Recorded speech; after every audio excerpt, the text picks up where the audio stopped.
जी, अस्सलाम वालेकुम। I am doctor Mohammad Usman. एक पहेली है आप लोगों के लिए। ऐसी कौन सी चीज़ है जो जितनी बढ़ती है उतनी कम भी होती है?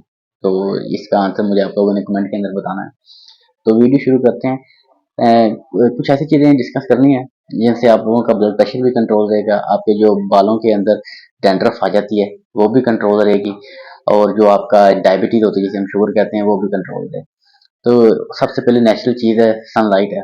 वैसे भी आजकल सर्दियाँ चल रही हैं, बड़ी मीठी-मीठी धूप होती है, लोगों का वैसे भी दिल करता है धूप के अंदर बैठने का, कुछ टाइम गुज़ारने का। ये जो आप लोग गोरों को देखते हैं धूप के अंदर शॉर्ट्स पहन के घूम रहे होते हैं, या उनकी जो फीमेल्स हैं वो बीचेस के ऊपर लेटी हुई होते हैं, तो वो कोई पागल नहीं है, उन्हें पता है कि जो सनलाइट उसकी क्या इंपॉर्टेंस है।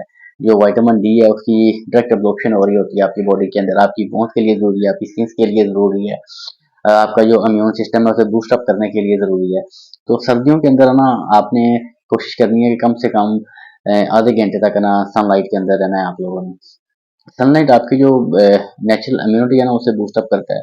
और सबसे आजकल के अंदर जो सर्दियों में मसला आता है वो लोगों में डैंड्रफ का होता है। डैंड्रफ के अंदर ये मसला है कि आपकी जो स्कल है उसके अंदर खुशी आ जाती है, आपके जो बाल हैं वो रूखे हो जाते हैं। ज़्यादातर हम लोग कैप पहन के रखते हैं, और कई लोग तो 2-2 3-3 दिन के बाद नहाते हैं, तो वो स्कल की जो इतनी केयर नहीं रहती।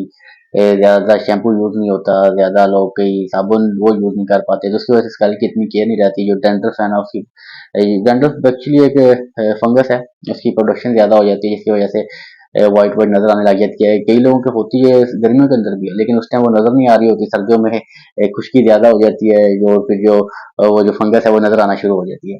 तो अगर आप लोग थोड़ी देर धूप के अंदर बैठेंगे ना, जो स्कल के ऊपर जो माइक्रो ऑर्गेनिज्म है वो उनकी जो नेचुरली कई ऐसे माइक्रो ऑर्गेनिज्म होते हैं जो सूरज की रोशनी की वजह से जो डेड हो जाते हैं, तो आपकी स्कल की प्रोटेक्शन के लिए बहुत ज़्यादा ज़रूरी है। ओवरऑल आपकी बॉडी की प्रोटेक्शन के लिए जो धूप है ना वो बहुत ज़्यादा ज़रूरी है।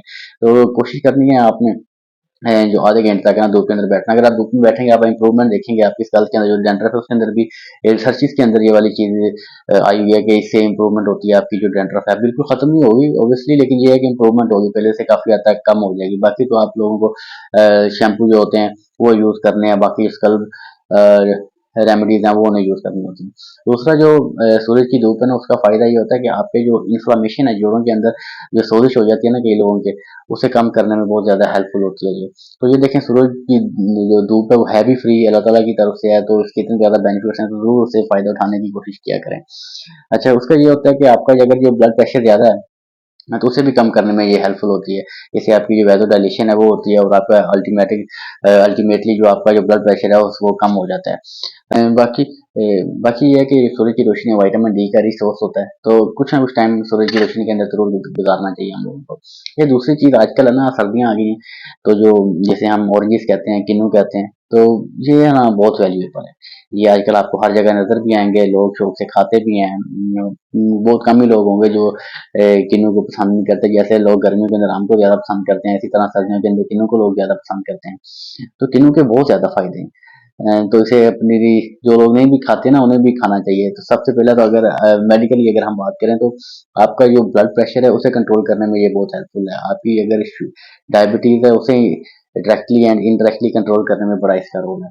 तो इसके अंदर जो फाइबर होता है वो आपकी कॉन्स्टिपेशन को ठीक करने में बड़ा हेल्पफुल होता है। कई लोग, मैंने कुछ अर्सा पहले एक वीडियो जो बनाई थी कॉन्स्टिपेशन में, तो कई लोग पूछते हैं कि हमें कॉन्स्टिपेशन है हम क्या करें। तो यार आप लोग हाई फाइबर डाइट लें, जैसे ये आजकल ऑरेंजेस आए हुए हैं, किन्नू आए हुए हैं, ये जितने आप खा सकते हैं खाएं। आपका पोटेशियम लेवल को इम्प्रूव करने में बहुत ज़्यादा हेल्पफुल होते हैं। इसके अंदर सोडियम होते ही नहीं है, आपके गुर्दों के लिए बहुत ज़्यादा हेल्पफुल है। आपकी जो नेचुरल स्किन है उसके लिए बड़े ज़्यादा ये हेल्पफुल होते हैं। आपकी स्किन के अंदर एक नेचुरल ग्लो लेके आते हैं। आपके स्किन के ऊपर जो गड़े बने होते हैं, जो दाग बने होते हैं, जो स्कार होते हैं, उसकी नेचुरल हीलिंग के अंदर इनका बड़ा रोल होता है। तो ये अल्लाह ताला की नेमतें हैं, इन्हें एंजॉय किया करें जिस जिस सीजन में जो जो नेमतें आ रही होती हैं। तो जो किनुआ, इसका बड़ा इंपॉर्टेंट रोल है हमारी लाइफ के अंदर, तो इसे जरूर आप लोगों ने अपनी डाइट के अंदर इंटेक करना है। उसके साथ ये है कि जो विटामिन सी का रिच सोर्स होते हैं, अगर आप कोई भी मल्टीविटामिन की टैबलेट ले रहे हैं ना, उसके साथ कोई सिट्रिक एसिड या सिट्रस फ्रूट लेना जरूरी होता है उसके एब्जॉर्प्शन के लिए। तो ये जो बेस्ट है किनुआ आप खाएं। अगर कोई मल्टीविटामिन की लोग वैसे भी टैबलेट्स मोस्टली यूज कर रहे होते हैं, उसके साथ कोई ना कोई सिट्रिक चीज जरूर लेनी होती है आपने, तो किनुआ आप खाएं जितना मर्जी आपका दिल करता है। तो किनुआ एक ऐसी चीज है जिसके अंदर एंटी ऑक्सीडेंट की एबिलिटी होती है ना, जो हम जो हमारी बॉडी के जो कैंसर बनने की सलाहियत है ना उसे बहुत हद तक कम कर देता है, तो हमारी बॉडी बच जाती है कैंसर से। तो किन्नू के बेशुमार फ़ायदे हैं, अगर आप लोग देखें कोलेजन इसके अंदर बहुत ज़्यादा होता है, जो हमारे वाउंड हेल्थ के अंदर वाउंड हीलिंग के अंदर बड़ी मदद करता है। तो किन्नू एक ऐसा चीज़ है जो हमारा जो सेक्सुअल हेल्थ है उसे भी इम्प्रूव करता है। तो सेक्सुअल हेल्थ का मसला बहुत ज़्यादा है लोगों में, तो ये किन्नू एक ऐसी चीज़ है जो उसे भी इम्प्रूव करती है। तो किन्नू को ज़रूर अपनी डाइट के अंदर इंक्लूड करें। दिन में 2 या 3 किन्नू ज़रूर आप लोग खाया करें, फ्रूट चाट के साथ खा लिया करें, जो वैसे खाना है वो खा लिया करें, किन्नू का जूस पीना है वो पी लिया करें।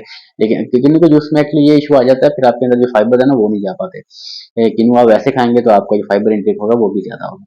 तो ये 2 चीज़ें हैं, जो सनलाइट है और जो किन्नू है, ये सर्दियों के अंदर किसी नेमत से कम नहीं है। तो इनका जितना भी फ़ायदा आप लोग उठा सकते हैं इनका उठाना। बाकी भी अल्लाह ताला की हज़ारों नेमतें हैं, लेकिन मैंने सिर्फ ये 2 ही आज डिस्कस की हैं। तो सनलाइट आपकी डैंड्रफ को काफ़ी हद तक कम कर सकता है, तो उसका भी ज़रूर आपने सनलाइट भी ज़रूर लेनी है आधा घंटा। और इसका ये नहीं होता हम लोगों में है कि सूरज धूप में जाएगा तो काले हो जाएंगे, कुछ ऐसा मसला नहीं होता। तो आधे घंटे से कोई मसला नहीं होने लगा, कोई नहीं काले काले होते। तो आप लोग वो जो गोरे हैं तो वो धूप में लेटे रहते हैं, वो कभी काले नहीं हो रहा, आप लोग काले हो जाओगे। तो ऐसा नहीं है कि आपकी बॉडी है उसके लिए ज़रूरी है, आपकी जो स्किन है उसके लिए जो सनलाइट है वो ज़्यादा ज़रूरी है। हम लोग होता है कि फ्लैट सिस्टम में बंद बंद घरों में रह रहे होते हैं आजकल, तो कभी सूरज में निकलते नहीं है, निकलते भी हैं कैप लेके निकलेंगे या कोई ना कोई ऐसी चीज़ होगी कि हमारा स्किन का एक्सपोजर नहीं रहता सनलाइट के साथ। तो सनलाइट का एक्सपोजर है ना बहुत ज़्यादा जरूरी है। गोरों को आपने देखा होगा छोटे छोटे शॉर्ट्स पहन के जैसे बीची के ऊपर बैठे होते हैं सनलाइट लेने के लिए। तो अगर हम ये नहीं कर सकते, लेकिन आप एक्सपोजर तो ले सकते हैं अपना जो सनलाइट का है, तो इसके लिए सनलाइट ना जरूर लेनी चाहिए। जो बूढ़े लोग हैं उनके लिए तो बहुत ज़्यादा एक नेमत है। वो तो मीठी मीठी धूप होती है, आपकी जो जोड़ों की जो स्वेलिंग है, जो सोजिश है, जो दर्द हो रहा है वो उससे बहुत हद तक कम हो जाएगा। तो आपने ये 2 चीज़ें इसका ज़रूर अपनी लाइफ के अंदर ना इसकी जो इम्पोर्टेंस है और जो इससे जो फ़ायदे हैं वो ज़रूर अवील करने हैं। तो अल्लाह ताला की निमतों का शुक्र भी अदा करना है। तो ख्याल रखें अपना, अपने बच्चों का। Take care. आने के बाद फीमान।